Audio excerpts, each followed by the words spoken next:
Hey YouTube, just attempting to cut my first piece of steel on my CNC. I'm trying to make a pre-existing sprocket a little bit larger and put in the keyway at the same time. So this is the sprocket in question. You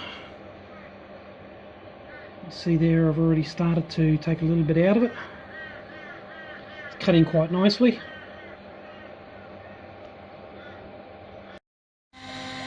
Not entirely sure why, but that's cutting. It's cutting out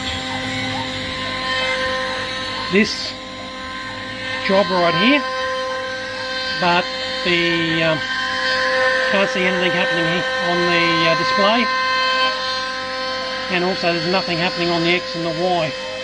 So it's running. It's not even showing on the following the path either.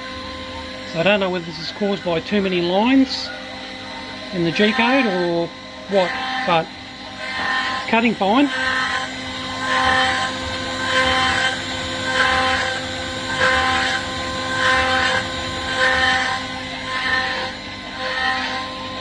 It's just not showing anything's happening.